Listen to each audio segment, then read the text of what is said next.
In our previous tutorial, we created an expression to tell us which of the two spheres had come first and second at the end of a race.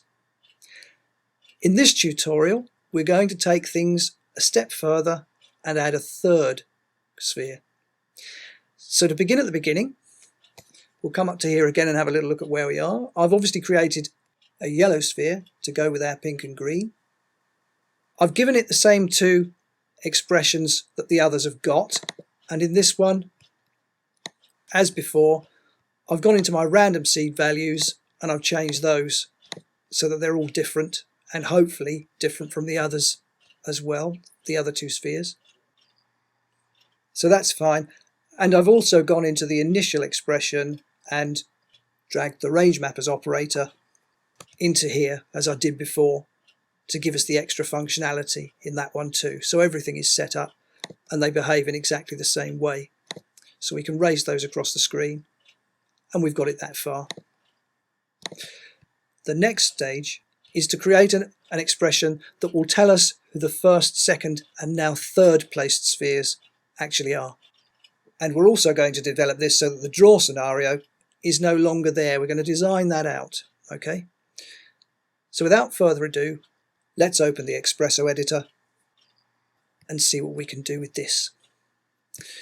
Once again, the first thing we need to do is grab all of our spheres, drag those in, and as before, we want coordinates position X for each one of them.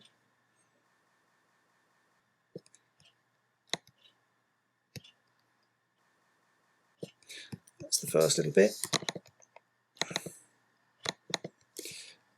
Next up, we need compare nodes, so we'll get 3 of those. And we're going to compare to greater than 999 as we did before. So we just line those up nicely and connect our outputs into the input ones of those. Just get a little bit more space between them. Following on from here, I need a time node. Just leave that there. That's absolutely fine. And now we're going to do something a little different to what we did before in the previous expression.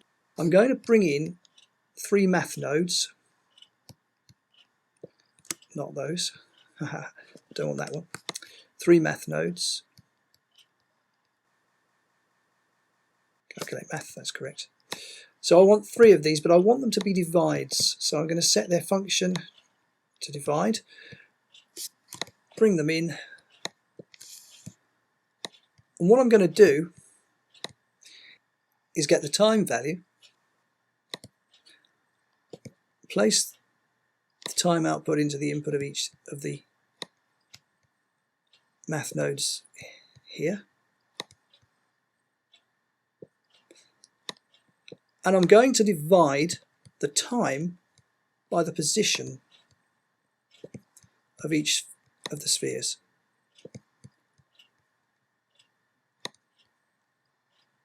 So that's that done.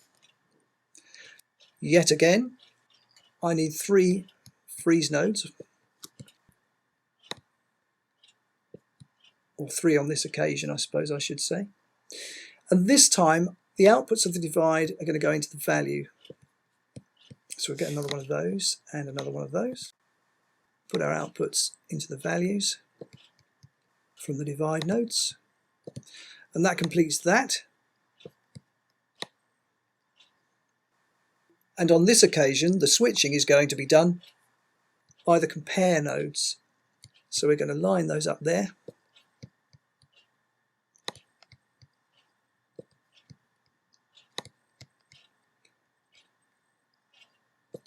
Get those done in there. Now, before I go any further, I've just realized I've put time as the output from the time node there. I actually want to work with frames, not time, so I'm going to just replace that. Get this sorted out. Just get that Done, that's fine, and then get rid of that time port. Make it the correct size. Okay, so the next thing we need to do is bring in actually some more compares. So what I'm going to do, I'm just going to copy these across actually, just to make life easier for myself. Copy them across to there for the minute. Change the input 2 to 80 because that's the value I'm needing in there, and I'll show you why in a moment. Just put those under there. Those under there. I'm just going to move that just down there a little bit. Those two down a little bit. Probably move those up a little bit, so that's giving us a little bit more space between them. And I'm comparing the frame value to greater than 80. So why are we doing this? Well, you may remember that in the first expression we created, when we simply moved the spheres from A to B, we said we were going to do it initially over 90 frames. That was the base duration time that we gave the monoflop in order to move the spheres from A to B. But we then went on to add a random integer value, which had a lower and upper threshold. The upper was 10 frames, the lower minus 10 frames, meaning that the monoflop could be fed a figure of 80 frames should the random integer hit on minus 10 frames. So that's why we're using 80 frames or greater than 80 frames as a threshold value. And hopefully that explains that a little bit. So I'm just going to move that into there and connect that one up in the last one. And then finally, I'm just going to bring in some logic conditions.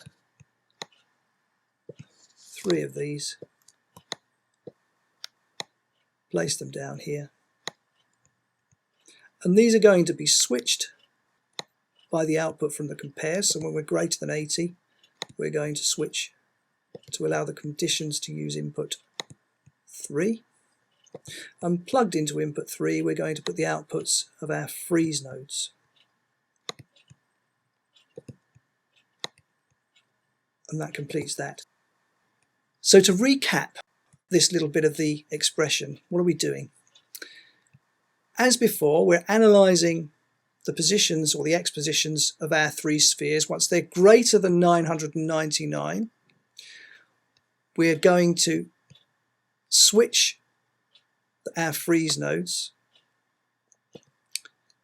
so that we get the values passed through from our math divides, which we've taken the time and we've divided it by our x positions.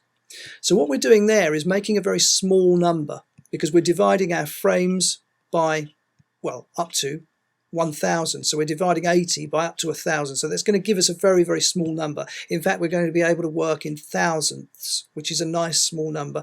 What we're doing actually is allowing for photo finishes, very, very, very close photo finishes, which you can't really do unless you've got a very tiny value to work with. And it does, with the randomness that we've created, help to eliminate draw scenarios, as I said we would do. That's what we're aiming for here. So once we've got our very small number and we've switched our freeze so that we're looking at these final values, we're then, once we're greater than 80, able to push these through the condition nodes. Before that happens, before we've reached 80 frames, we're simply outputting 0 through the condition nodes.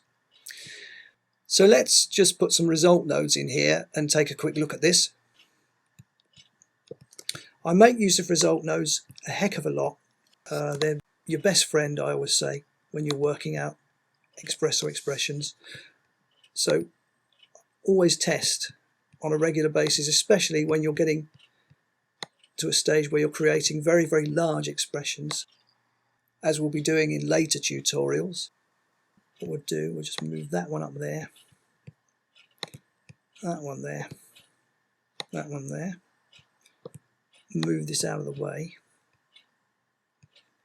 And what I'll do, I'll just bring the window up a little bit here so that we've got the time controls in there, the actual timeline controls. So if we then just click on there and race our spheres, at the moment we've still got zeros in there. We haven't reached 80 frames, we're only on 68 frames. We're just about there now, we're just about to hit it. So if we go to 80, we've got a problem. we've got a logical error in there. Now, why have we got a logical error in there? It's because I've done something wrong. Now, sometimes you get these logical errors when you've plugged in something wrong. Let's have a look, see what we've got. So we're dividing. Okay, we're dividing by there. Yeah, okay, what we should be doing, in actual fact, I've got it plugged in wrong. I want to divide the time by the positions, and I've actually plugged the compares into there, when in fact I should have plugged in these. That's what should be in there. And when expressions get large, the more likely it is that you're going to start making these kinds of errors. It's not a problem. It's just one of those things that does happen. But again, that's where your result nodes are really good, because they tell you where these logical errors are coming in, or they can help to tell you anyway. Because if you're getting nothing in there and everything's going yellow, then you know you've got that logical error occurring. So let's have a quick look at this again and see if it works now. So we're coming up to 80 frames, we're on 79, we get to 80, 81. Okay, and now everything's working. And you can see we've got these tiny little values in there. And if we just allow that to move on, you can see they're still counting up, and now we're finished. And you can see we've got a scenario here where, in actual fact, the pink would be the winner, because the smallest value here is the winner. So 0.83 is the smallest value. 0.98 is the biggest value. 0.9 is the middle value. So green would have come second and the yellow would have been third in this situation. So that's what we've got there, and it completes the first part of this expression. Just reset those over there. And for now, I think we'll leave these result nodes in, actually, because they might be useful for illustrating a few other bits and pieces of this expression. So I'll just leave those in for now. At this point in the proceedings, things start to get a little bit more complicated. And so what I'm going to do first is change the colours of our condition nodes here to help us out a little bit. So I'll change that one to green, this one to pink,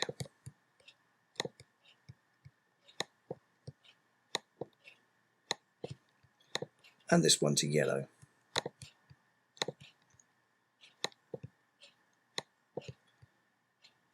So that's great. What I'm going to do initially is simply work with the green sphere for this next part of the expression, because as I said, it does get quite involved. Don't be too scared though, but it does get a little bit more involved at this stage. So I'll just move that down out of the way there. The next thing I need to do is bring in 4 compare nodes. So I'll just bring 2 of those in, put those there. I'm going to set their function to less than. What I'm also going to do is come into here, put brackets less than in the title bar there, just to help us a little bit later on. I'm going to copy these 2 so that I've got my 4 there, go into the title and put brackets greater than, and then go into the function and put greater than in there. So that's my functions sorted out there, or my boolean, my compares, I beg your pardon, sorted out there. Just make the window a little bit bigger. Now obviously what we need to do is compare the end value, or the value at the end of the race is what we're interested in, of the green to the other 2. So initially we need to plug the output of our condition into the input ones of all of these compares. As we are there. We then need to plug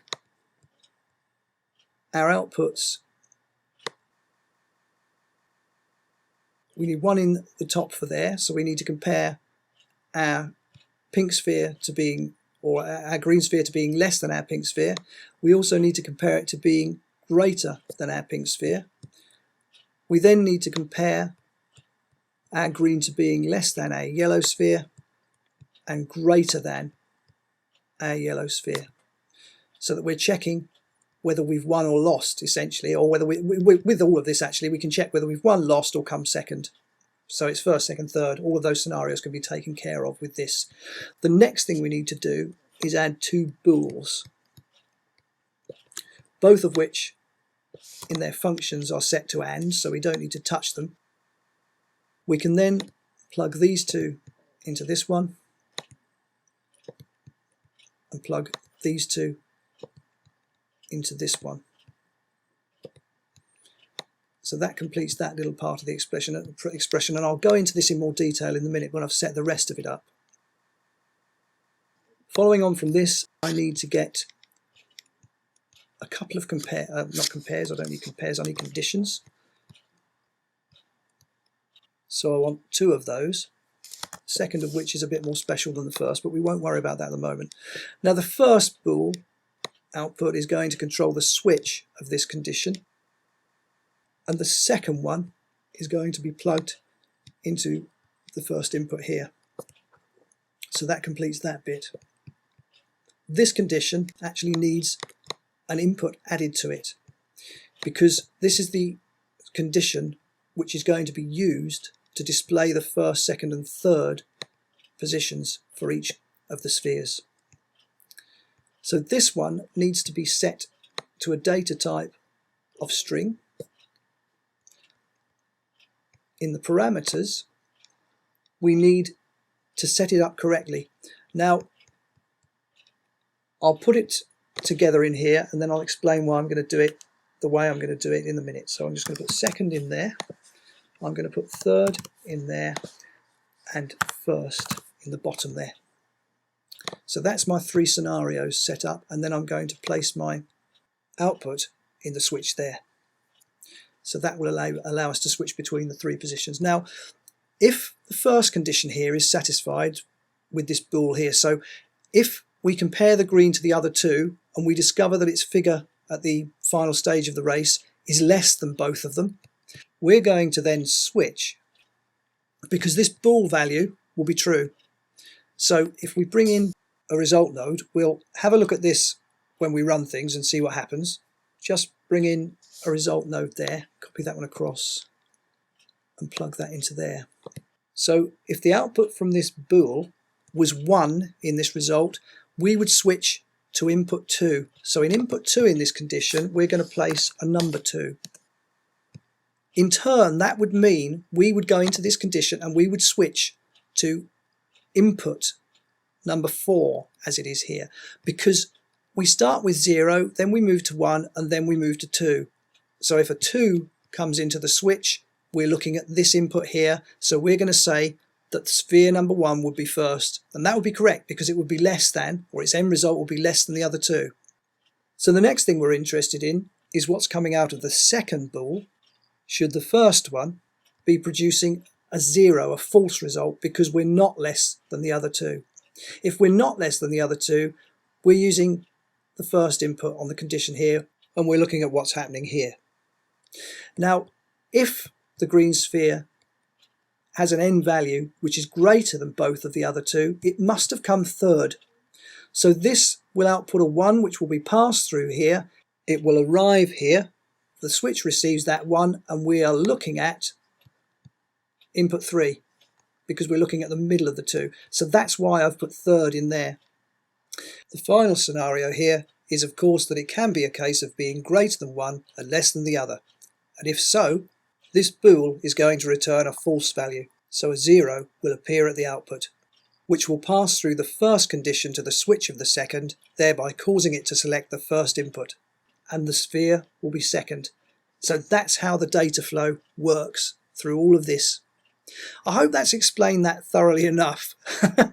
It's not really as complicated as it looks actually. It's just a few simple questions, but the important thing is setting the bool values up correctly with them, or setting the bool nodes up correctly I should say, and then making sure that your condition is set up in the correct way and your second condition is set up in the correct way, so that the outputs or what comes out of the output is correct. That's all it is. So that's that small part of it. What I'm going to do next is bring in the green's text spline, and I've also added one for the yellow, so you can see that I've got 3 up there now. So if I just drag that in from there, set that up as before with object properties text,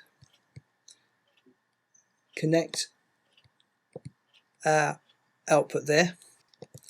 That's another little piece of it completed. The last stage of it is a couple of stages really. What I need is the green result up here to be dragged in. Just make it bigger. And I need basic properties visible in editor because I don't want the result to be displayed at the wrong time. Now, if we have a look up here, I've already made the green result, pink result, yellow result, and their corresponding text splines invisible in the editor. So it's as a preparation basically. So it's important to mention that here because that does need to be done. Now, how do I get around that problem? Well, what I'm going to do, first thing I'm going to do is go into bool and get a knot. Now the knot will be useful to me because what I'm going to do is going to make this window maximum size for the minute so I can see absolutely everything.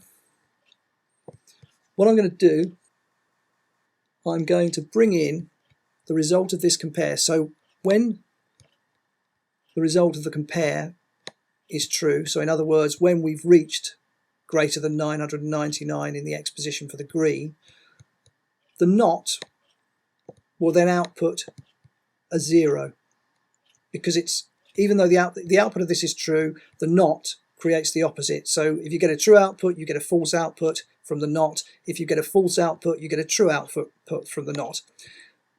So we'll place the output of there into visible because this is the way round it needs to be. So when that receives a 0, it will be visible in the editor. If it receives a 1, it's not visible. So that's why the knot is essential. So that's the first little bit of that. Let's see if this works. See if it displays the result for the green. Yes, the green came second. Will it come first? Yes. So it's displaying the correct results. Let's see if we can get a third. Yeah, we do. Great. So you can see that that works. So that essentially completes the algorithm for all of it. All we now need to do is copy all of this, bring in a different text node and obviously a different result node. But we need to duplicate this entire setup and then place it under both of the remaining spheres. What I'll do, I'll just pause it there and then I'll set those two up and then we'll come back and take a further look at it. Okay, so the whole expression is now complete and it does start to look quite frightening with the wiring, but really it's very simple. If we take a look, what I've done with these, I've now got my pink connected to the input ones of all the compares here. I've then compared the green in the bottom here to the pink. So if the pink is less than the green, I've got in this one down here, the pink is greater than the green. In here, the pink less than the yellow. So that snakes down to the yellow. And this one goes, you can see, straight across into there. So if the pink is greater than, the yellow is in there. Bools are set up exactly the same as is everything else. The only difference is I've brought the text node in and the pink results. So the text node or the text spline I dragged in here for the pink. Similarly with the yellow, it's plugged into the input ones of the compare nodes once again. And the other two are plugged in appropriately as they need to be into the bottom. So I compare the green to being less than, the green to being greater than, the pink to being less than, the pink to being greater than. It's all exactly the same. So it's pretty straightforward stuff really. It's just that there's a fair amount to it. And the interesting thing I'm hoping is quite obvious here is that as you start to add, I mean, we've only added one sphere here, but the expression has got exponentially bigger. So you can imagine what's going to happen when we do 5. That's when the fun really starts. But let's just see, before we bring this tutorial to a close, let's just see the end result of all this. So if we play through, it works perfectly. So if we just slow things down, we get first, second, and third. So it does work, it works great. And again, as I said, it allows you to get these really close photo finishes that you can't really see with the naked eye. And that's precisely why I wanted to work with such a tiny number and did the initial division there to get thousandths of a second, technically. But anyway, that just about completes this particular tutorial. So I'm hoping you're enjoying this journey so far as much as I am, and I'll see you in the next one when we'll add 2 more spheres and make things even more interesting. And then at that point we'll probably start thinking about turning the spheres into snakes. I'll see you soon.